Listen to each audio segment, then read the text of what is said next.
खुलुमबाय गोजोन मोनाबिलिनि बयनिसिमबो गाहाम हामलायथि बावहरबाय नोंथांमोननि थाखाय आङो सानसेनि माखासे गोनां खौरांफोर लानानै फैलायबाय नोंथांमोना अन्नानै रादाबखौ जोबजासिम खोनासंलां। मुंदांखा मेथाइ खनगिरि जुबिन गार्ग बिथाङा थैनायनि दायाव आसाम सोरखारा श्याम कानु महन्त आरो बिथांजों सोमोन्दो थानाय जायखिजाया आफादखौ रायजोनि सिङाव जायखिजाया हाबाफारि एबा फोरबो खुंनायनिफ्राय होबथानायनि थिरांथा लाबाय।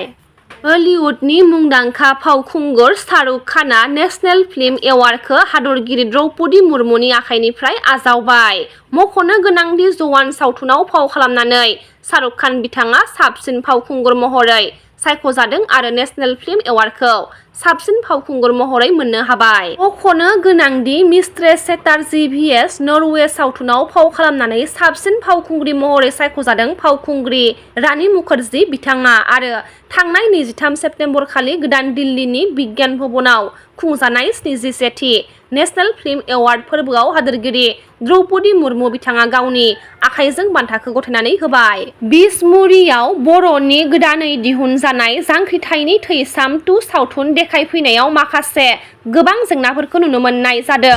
बुफायजोब्बाय आजां मानसि जादोंमोन गासिबो बुफायजोब्बाय नै मोजाङै माबाना होआसैना बिसोरो सेस बक्स मा बुस्थु दं गासिबो माबाजोब्बाय फाब्लिकफ्रा ट्रेभालफोरखौ लांलाजोब्बाय मा जाबावनांगौ बिदियाव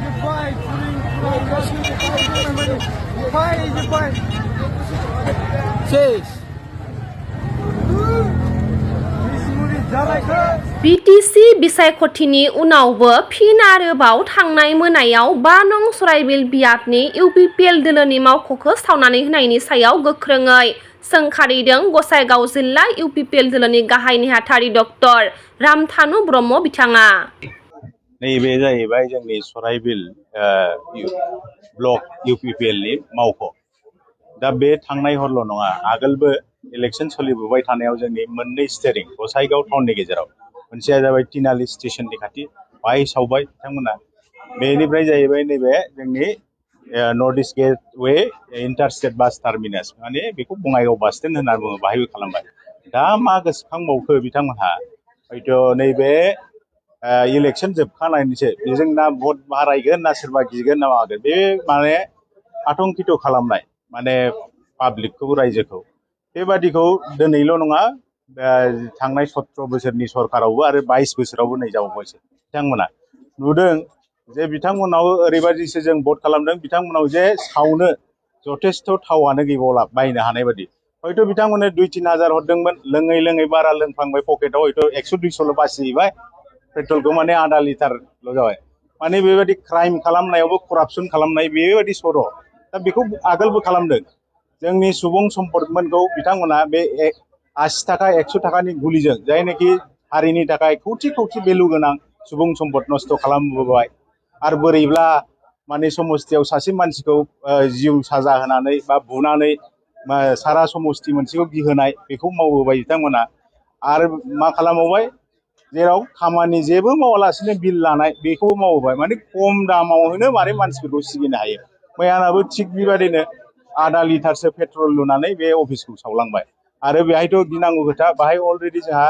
2 मानसि फंबायमोनहा उन्दुनानै थादोंमोन केयारटेकार फंबायमोनहा बियो जुदि खामफायोमोनबा नङा होमबा जोंनि मानसियानो हयथ' खामफागौमोन। टारगेटआ जाबाय सम्पति नस्थ' खालामनाय जिउखौबो मोनसे थ्रेटनिं होनाय बादि जादों बियो जोबोद लाजिनांथाव आरो आं बेखौ गोख्रों रावजों सोंखारियो आरो पुलिस बिफानखौबो जाहाथे बेहाय 24 घन्टानि गेजेराव स्ट्रिक्ट एक्सन लानानै जायनाखि बेहाय इनभल्भ बेखौ आयेन बादि साजा होयो आरो जोंनाव एथ' मोजां इलेक्सन जालांबाय जोबलांबाय बाहायबो बेबायदि खालामनाया लाजिथावथाव भटआव हयथ' देरहागोन सोरबा जेनगोन नङा होमबा बे थाखायो बेफोरखौ लानानै समाजाव जे गुबुंले गावबा गाव मोनसे डमिनेटिं दाबो बिदिखौ गाराब्ला माब्ला थिग जागोन समाजालाय बे थिग जायाखै ओंखायनो आं जिल्ला इउपिपिएल गसाइगाव जिल्ला इउपिपिएलनि जानानै बेखौ गोख्रों रावै सोंखारिदों लोगोसे पुलिस बिफानखौ जाहाथे बेखौ नागिरनायाव जायनाखि दसिखौ नागिरनानै आयेन बादियै गोख्रों साजा होयो बेखौ आं बुंनो सानदों। थुलुंगायाथ' जोंहा गुबुन पार्टिका जायनिखि अपोजिसन बे खालामगोन 2-3 पार्टि थाबाय आं बुंला खिन्थु जायनोखि लकेल गोरा बेस गोनां बिसोर मावगोन ना बाहेरानि सोरबा गुरुं मानसिया मावनाय नङा जायनोखि बेबायदि खालामग्रानि आखुनि नङा होमबा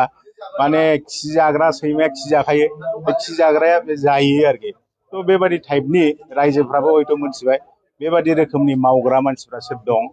बेबादियानो मावदों आरो सोरनाबा पलिसि मेकिं बडि मानसि दं बिथांमोननि पलिसिया बिदि सिगिनाय आगोलनिफ्रायनो बिदि माबा साब स्टेरिं कमिटि सावनाय नङा होमबा 17-20 बोसोराव बेबायदि आखुनि सोर सावनो नागिरदों बे 17 बोसोराव सोर साब स्टेरिं कमिटि सावनायल' आरोखि अर सलाय खाथि गंसेजों बोरै सिगिनो हायो माने खम दामाव माने बुरजा खामानि मावनाय बे आरो आयेननि राहा लानायखायनो जोङो गसाइगाव पुलिस थानानि सिङाव थानाय असि बिथांनो FIR होबाय SDPO बिथाङा जोंहा इनभेस्टिगेट खालामगासिनो दं बेखौ थाबैनो आयेनगत साजा लानो नांगोन मानो होनबा 9थासोआवनो बिथांमोना जमा जमि बिदि नुदोंमोन आरोखि बेरेखा दोलोनि आरो बेरेखा दोलोनि जायनाखि गारि लानानै गिदिंबाय थादों जोंनिनो लकेल दोलो रिजनेल दोलोनि बिथांमोना दङ बेहाय सन्देहआ बांसिन जादों 9थानिफ्राय 10था बाहाय ना हटेल दङ ना माबा दङ माने अबजार्भ खालामबाय थादों मानसिया माब्ला एरायो बा माबा बेखौ नायबाय थादों मुंदांखा मेथाइ खनगिरि जुबिन गार्ग बिथांनि हेंथा बाथ्रा बुंनायनि थाखाय माखासे लाइमोनफोरखौ साजा होदों रायजो राजाफोरा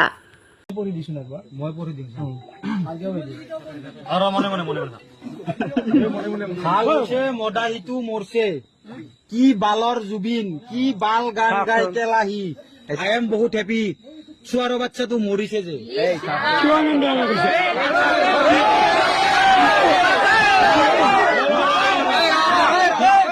শুনক আপুনি কৈছিল এইটো প্লিজ আপোনালোকে এতিয়া আপুনি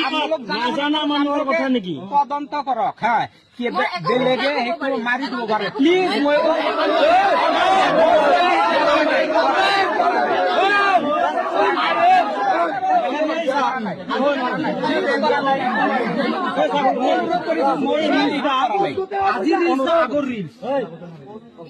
এই রিলসটা আগৰ রিলস না আজিৰ রিলস আজি নহয় এটো মই ইনস্টাত মোৰ ছোৱালীটো কাৰণে কথা জানিতে নহয় ইটা কেইখন পোষ্ট কৰিছিল এই রিলসটা ইটা মই পোষ্ট কৰা নাই তুমি হোৱাটছএপ ষ্টেটাস দিছিল কেইখন দিছিল আজি দিছিল না কোনদিনা দিছিল কেইখন দিছিল